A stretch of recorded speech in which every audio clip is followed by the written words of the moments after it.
Parents, take note. Parties are not what you think. It's about the vibe in that place. And the vibe comes from the party goers. Once dependence comes in, who's controlling who? We all know the answer to that. Welcome to 6 Minutes of Health, an official Aga Khan University Hospital Nairobi podcast. Here, we explore essential health topics with leading experts. We are here to help you make informed decisions. It's time to jump into today's topic. Hello, welcome to today's podcast on breaking the cycle. This is where we are going to discuss issues affecting today's youth. I'm Mohamoud Merali, and we are diving into a very critical topic, substance abuse in adolescents. This is an issue that impacts families, schools, complete communities. Why do teens and young adults, adolescents turn to drugs, alcohol? What are the risks?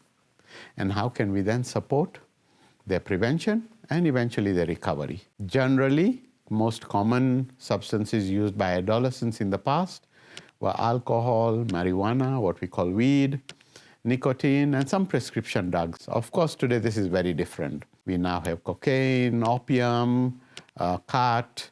We have so many chewables. So substance use has really evolved.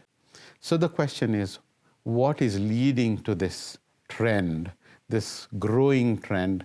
And there are, of course, psychological and social factors that contribute to substance abuse. Some are peer pressure.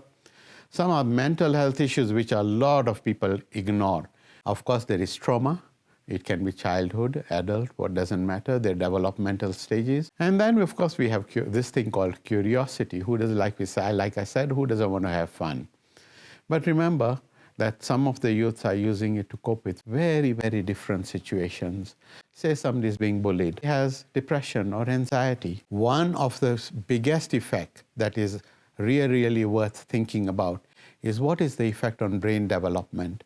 We know that teens will go through a supersonic brain and bodily development as they're going through that puberty stage. And just put in some drug or some substance that now affects how that brain is going to develop. And so this can lead to the long-term issues.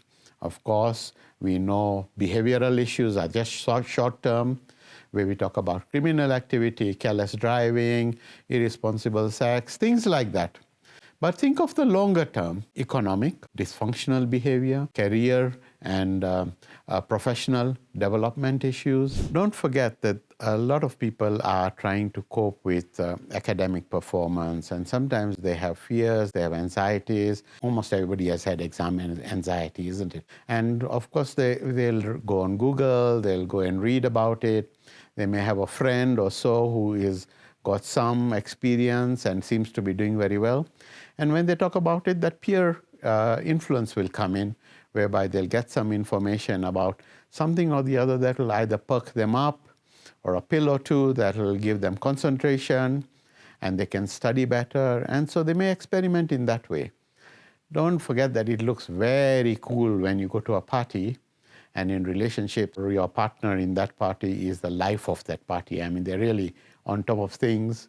Looks so cool, doesn't it? I mean, it doesn't matter what they are on at that time. It just looks cool.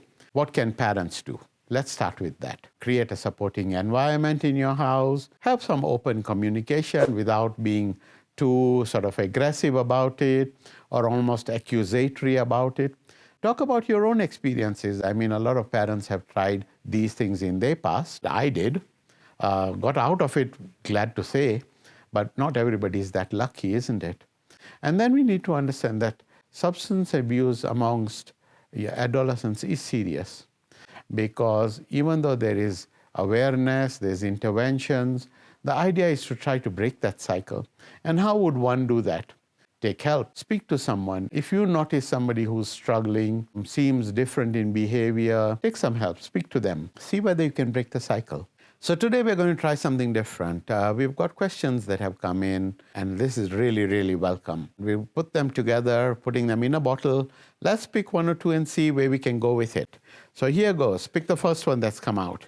Doc, when my friends and I go to parties, they are normally so hype, but I never see any physical substance, like a bottle or a beer or something. What's up? Because I'm normally a bit shy to ask, and I want to join in. So, good one. The idea is that parties have changed. Parents, take note. Parties are not what you think. It's not about the booze. Yes, it's about the music, but it's about the vibe in that place. And the vibe comes from the party goers. They come in ready for that rave. They're not coming in to have a beer and then sit and be gloomy. Remember, beer is, after all, it's only the first beer that's an intoxicant, isn't it? The rest of it is just a depressant. That's because alcohol is a depressant. It's not an intoxicant.